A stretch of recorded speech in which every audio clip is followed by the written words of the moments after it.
Hey, it's Greg Colossale, and here's some more biz advice.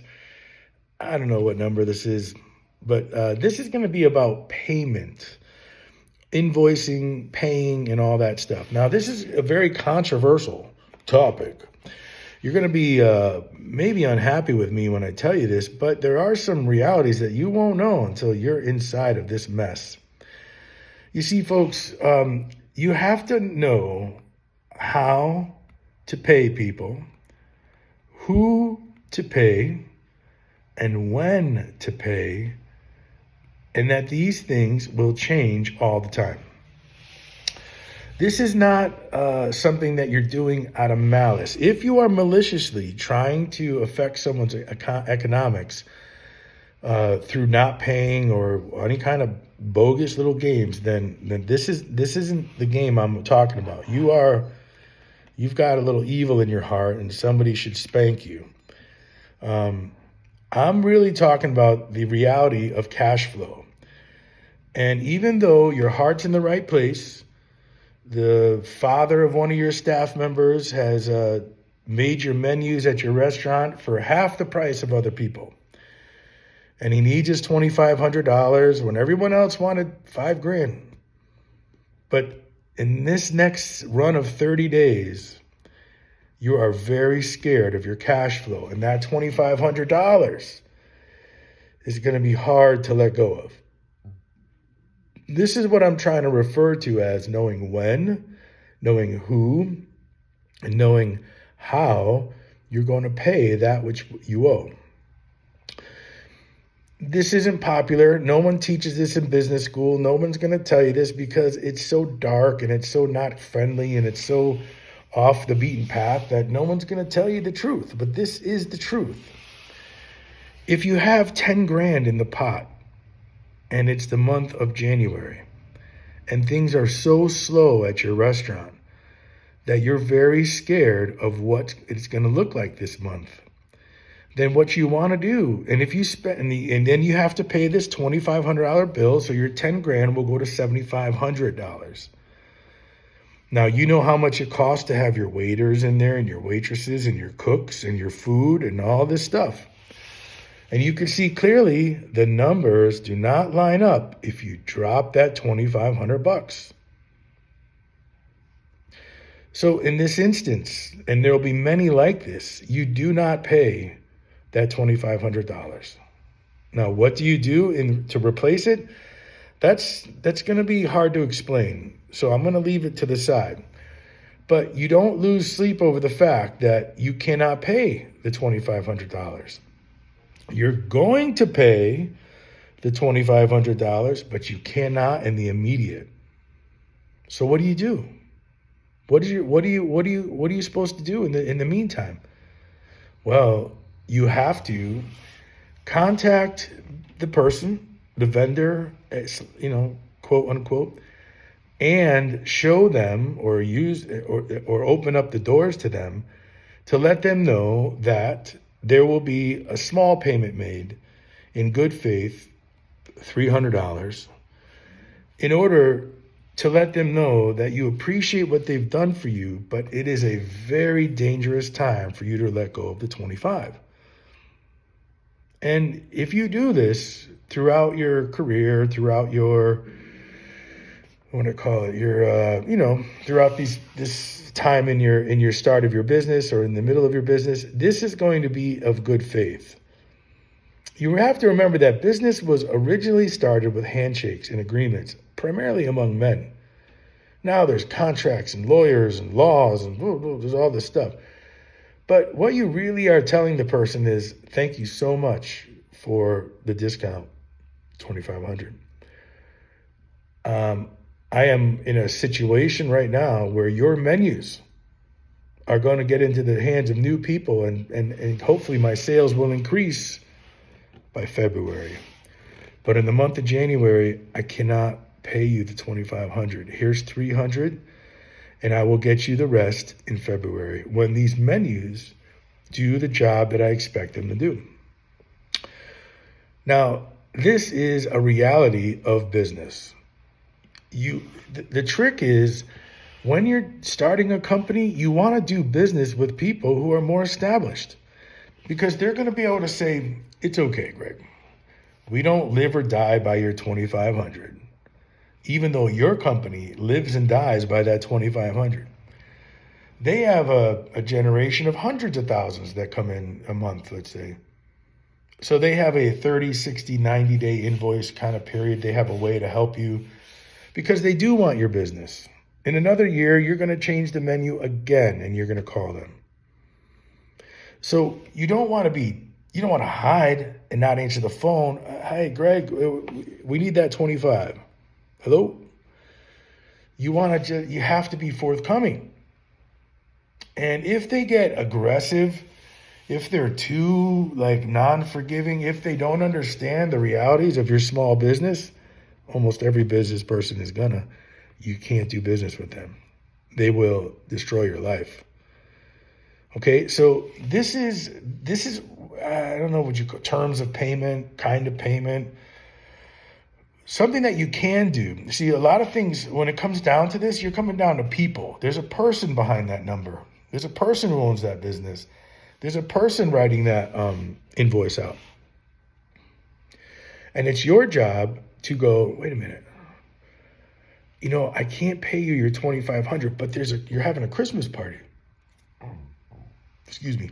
How about I send you some singers? I'll send you some singers and a piano player, which will cost you very little as the owner of the music company. And just to show you in good faith that, man, thank you so much for the menus I'm sorry. I mixed that all up. It doesn't make any sense.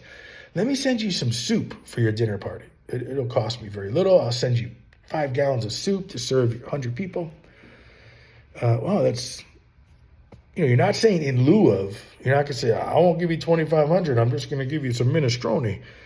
No, you send them the soup because you want to show them, thank you for giving me another 60 days to pay the 2,500. But here's some soup, which only cost me, the soup maker, $50.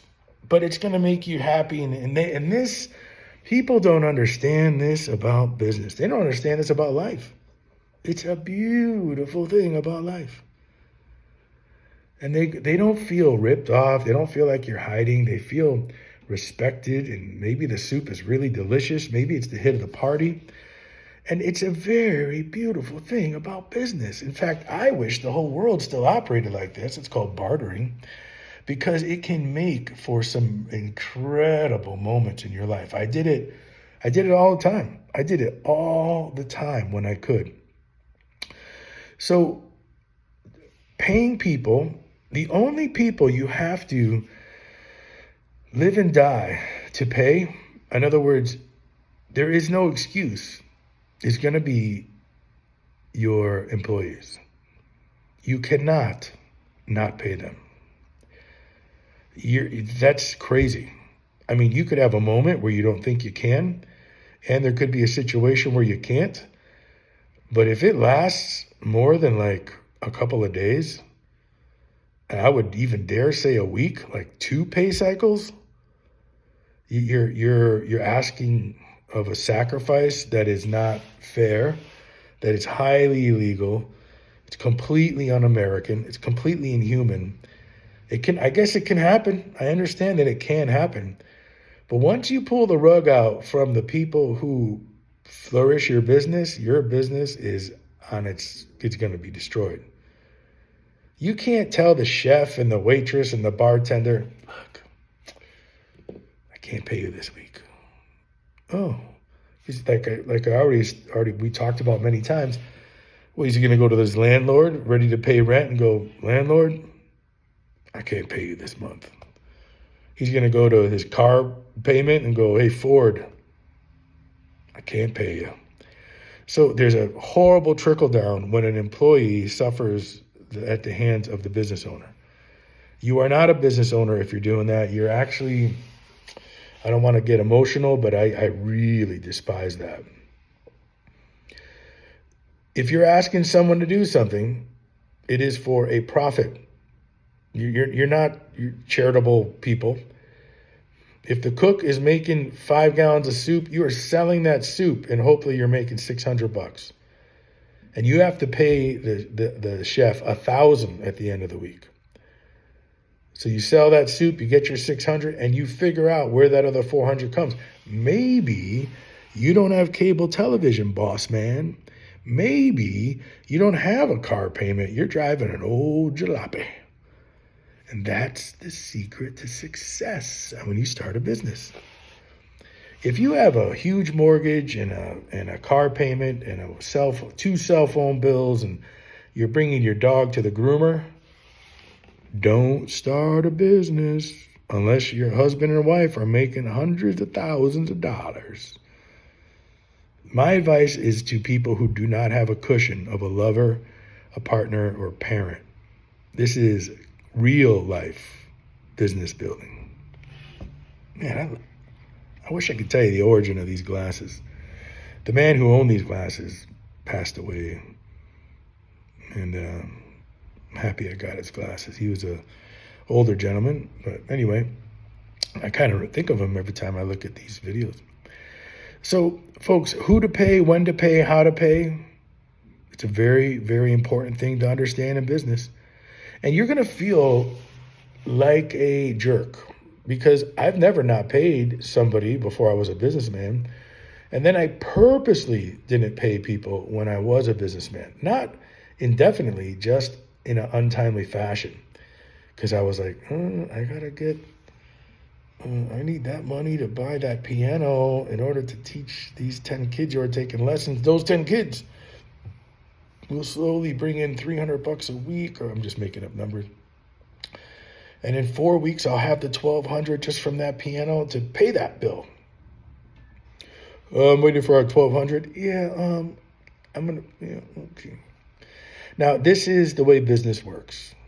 I think there's an old saying, you steal from Paul to pay Peter or something like that. And it's going to make you sick for a while, because if you're a good-hearted person, you're going to feel sick. So don't stress about it. Learn how to handle it and make it a priority to talk directly to people who you owe money to, and see if, in addition to changing the terms or getting them to know there will be a delay, do something for them. Again, when I owned the music school, hey, you know what? Why don't you send your nephews here for a couple of weeks and we'll see if there's a good bind. I won't charge you, and I just want you to know that I appreciate you helping me. You see how that works? These things go a long, long, long, long way. Long way. Well, with that, I'm going to say goodbye. This is a short one called, working out on the payments. But hopefully that helped you. Know that that's real. It's going to happen to you. It happens to everyone, and it's okay. You're not a bad person. You are a bad person if you're doing the whole strippers and cocaine, but you're not paying people. There's a place for you to go. It's called the rehab. Shut your business down and go clean up your life and come back out when you're ready to treat people fairly. All right? See ya.